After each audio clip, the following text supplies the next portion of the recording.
प्रिय विद्यार्थियों, सुप्रभात। आप सभी का हिंदी की ऑनलाइन क्लास में बहुत बहुत स्वागत है।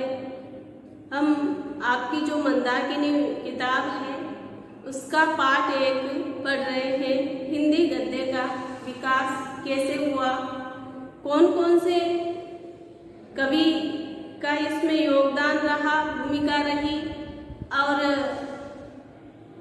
कब और कैसे हिंदी गद्य का विकास हुआ, हिंदी गद्य की कौन कौन सी विधाएं हैं, इसके बारे में हम जानकारी प्राप्त करेंगे।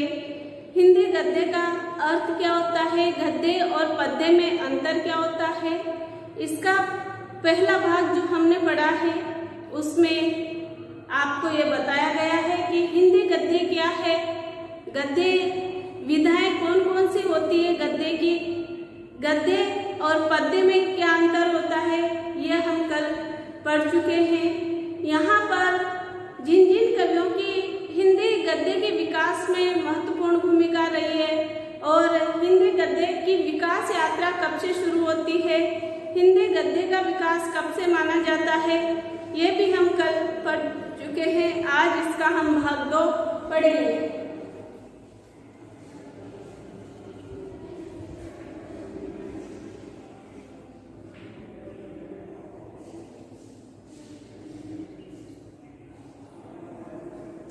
इसका हम भाग 2 पढ़ेंगे। यहाँ पर आचार्य वामन यानी रीति प्रवर्तक भी माने जाते हैं, इनको काव्य की रीतियां हैं। आपने पढ़ा है 11th में काव्य दोष, काव्य गुण, काव्य रीतियां हिंदी व्याकरण में। तो यहाँ पर ये जो काव्य की रीतियां हैं, काव्य रीतियों के प्रवर्तक भी कौन है, आचार्य वामन। और आचार्य वामन ने गद्य को कवियों की कसौटी कहा है। आचार्य वामन ने गद्य को कवियों की कसौटी कहा है। कवियों की कसौटी, कसौटी यानी जांचना, परखना। गद्य के द्वारा कवियों की जांच परख होती है, कवियों को परखा जाता है। तो यहाँ पर आचार्य वामन ने गद्य को कवियों की कसौटी कहा है। कसौटी का अर्थ होता है जांचना, परखना। कवियों को गद्यकार जो है उनको जांचा गया, उनको परखा गया है। हिंदी गद्य का सही अर्थों में विकास भारतेंदु हरिश्चंद्र के आगमन के समय से माना जाता है। हिंदी गद्य का विकास कब से माना जाता है, कब से आरंभ हुआ है, तो अधिकांश विद्वानों के द्वारा हिंदी गद्य का विकास भारतेंदु युग के आगमन के समय से माना जाता है। और भारतेंदु युग का आगमन कब हुआ, 1850 से। तो यहाँ पर हिंदी गद्य का सही अर्थों में विकास भारतेंदु हरिश्चंद्र के आगमन के समय से माना जाता है। हिंदी का जो पहला समाचार पत्र है, हिंदी गद्य के विकास में कई महत्वपूर्ण पत्र पत्रिकाओं का भी विशेष योगदान रहा है, जिसमें उदंत मार्तंड है, बनारस है, अखबार है, ये इनके नाम है। हिंदी का जो पहला समाचार पत्र है उदंत मार्तंड को माना जाता है। ध्यान दीजिएगा, ध्यान रखना है आपको। हिंदी का पहला समाचार पत्र कौन सा है, उदंत मार्तंड। आधुनिक हिंदी गद्य का व्यवस्थित विकास यानी आधुनिक काल में हिंदी गद्य का व्यवस्थित रूप से विकास किस प्रकार से हुआ है, यहाँ पर ये देखने योग्य है। तो ये जो भारतेंदु युग है 1850 से और 1900 तक, इसमें ही हिंदी गद्य का विकास प्रारंभ माना जाता है। और उसके बाद द्विवेदी युग आया, यानी महावीर प्रसाद द्विवेदी के समय में,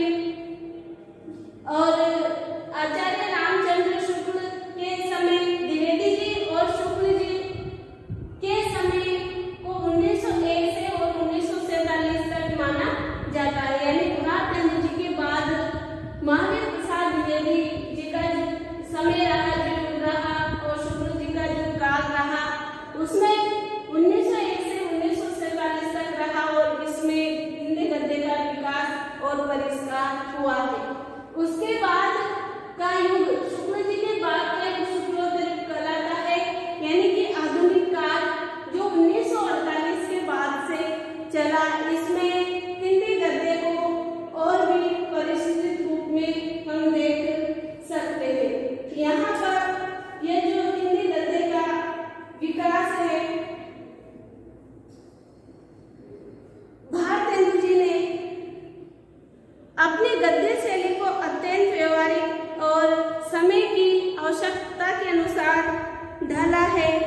भारतेंदु युग के जो अन्य लेखक है, भारतेंदु युग के अन्य लेखक है, भारतेंदु युग में अनेक कवि, अनेक लेखक हुए हैं जिन्होंने गद्य के विकास में महत्वपूर्ण भूमिका निभाई है। तो यहाँ पर भारतेंदु युग में जो जो लेखक हुए हैं उनमें देवकी नंदन खत्री, बाल मुकुंद गुप्त, बाल कृष्ण भट्ट, प्रताप नारायण मिश्र, श्रीनिवास दास, राधा कृष्ण दास, राधा चरण गोस्वामी, बद्री नारायण चौधरी, प्रेमघन, ये आप 11th में पढ़ चुके हैं।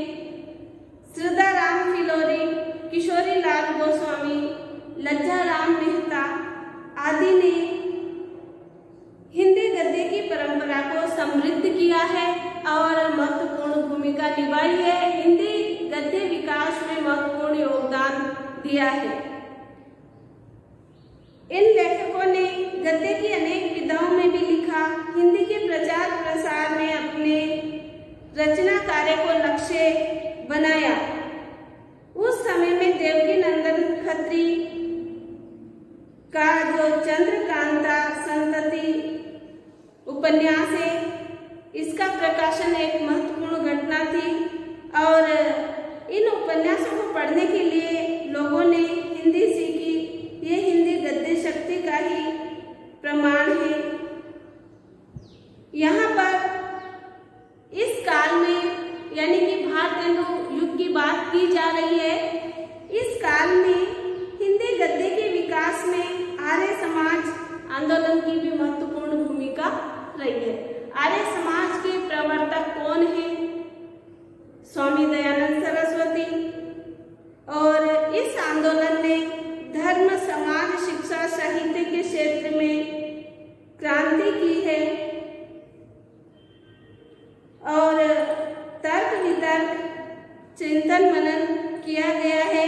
यह सब गद्य से ही संभव हो पाया है। स्वामी दयानंद सरस्वती ने सत्यार्थ प्रकाश ग्रंथ की रचना की है। उन्होंने वैदिक धर्म की व्याख्या की है। फिर इसके बाद हिंदी गद्य के क्षेत्र में जो दूसरा युग आया, द्विवेदी युग और शुक्ल युग 1901 से 1947, इसमें आचार्य महावीर प्रसाद द्विवेदी जी ने नई गति, गद्य को नई गति प्रदान की है। हिंदी का प्रचार प्रसार तथा हिंदी के स्वरूप द्विवेदी जी ने गद्य के विकास को ही अपना जीवन का लक्ष्य बनाया है। और द्विवेदी जी ने 1900 ईस्वी में सरस्वती पत्रिका का प्रकाशन आरंभ किया था। कब? 1900 में। यह आपको ध्यान रखना है। सरस्वती पत्रिका का प्रारंभ कब से माना जाता है? 1900 से।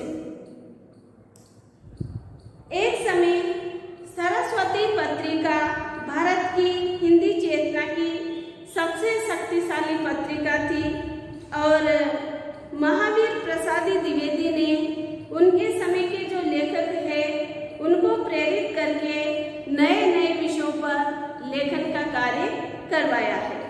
उन्होंने इस बात पर भी बल दिया है कि हिंदी की प्रगति तभी संभव है जब उसमें विज्ञान, अर्थशास्त्र, समाजशास्त्र, तकनीक जैसे विषयों में साहित्य उपलब्ध हो, तभी हिंदी की आवश्यकता है और हिंदी की प्रगति भी है। हिंदी तभी प्रगति कर सकती है। व्याकरण के दोष और उनमें सुधार करना, परिष्कार करना, शब्दों का उपयुक्त प्रयोग करना, यह सब महावीर प्रसाद द्विवेदी युग में हुआ। यानी संस्कार व सुधार किया गया। फिर है हिंदी गद्य का प्रौढ़तम रूप महावीर प्रसाद द्विवेदी और उनके जो प्रवर्ती लेखक है यानी बाद के जो लेखक है उनकी रचनाओं में देखने को मिलता है आचार्य रामचंद्र शुक्ल द्विवेदी, महावीर प्रसाद द्विवेदी। इनके बाद कौन सा युग आया, कौन सा समय था? आचार्य रामचंद्र शुक्ल और उसके बाद का समय। यहाँ पर आचार्य रामचंद्र शुक्ल के निबंधों में और जयशंकर प्रसाद प्रेमचंद, आचार्य हजारी प्रसाद द्विवेदी, महादेवी वर्मा आदि की शैली में गद्य की सरसता और चित्रात्मकता, कलात्मकता का श्रेष्ठ उदाहरण मिलता है। यानी द्विवेदी युग के बाद आचार्य रामचंद्र शुक्ल और उनके बाद के जो लेखक हुए हैं उन्होंने भी गद्य में अपनी महत्वपूर्ण भूमिका निभाई है। आज का हिंदी गद्य विषय साहित्य रूपों की विविधता और गद्य शैली अत्यंत व्यापक और समृद्ध हो चुकी है। तो यहाँ पर हिंदी गद्य का महत्वपूर्ण योगदान रहा है और हिंदी गद्य के जनक किसे माना जाता है? प्रश्न है हमारा, हिंदी गद्य के जनक किसे माना जाता है? तो हिंदी गद्य के जनक किसे माना जाता है? भारतेंदु जी को लिखा है ना हमने, हिंदी गद्य का सही अर्थों में विकास भारतेंदु हरिश्चंद्र के समय से माना जाता है। तो यहाँ पर अगर हम बात करें कि हिंदी गद्य का जनक किसे माना जाता है तो भारतेंदु हरिश्चंद्र को ही माना जाता है। और आप कल हमने इसकी परिभाषा पढ़ी गद्य की कि जो वर्तमान परिभाषा है वो साधारण बातचीत में प्रयोग होने वाले शब्दार्थ भाषा का प्रयोग किया जाना ही गद्य है। गद्य और पद्य में भी हमने अंतर स्पष्ट किया है कि गद्य क्या है और पद्य क्या है। हिंदी गद्य का प्रारंभिक गद्य बहुत ही अविकसित था, अविकसित अवस्था में था। इसके कई कारण विद्वानों ने माने हैं। कुछ विद्वानों का कहना है कि संस्कृत के प्रभाव के कारण हिंदी साहित्य का प्रारंभ पद्य प्रधान रहा है। किसके कारण? संस्कृत के कारण पद्य को हिंदी साहित्य का प्रारंभ माना जाता है, पर ऐसा नहीं है। यहाँ पर हिंदी के गद्य को लोकप्रिय और विकसित बनाने में कई संस्थाओं और कई व्यक्तियों का विशेष योगदान रहा है। हिंदी गद्य को विकसित बनाने में और लोकप्रिय बनाने में कई संस्थाओं और कई विद्वानों का महत्वपूर्ण योगदान रहा है।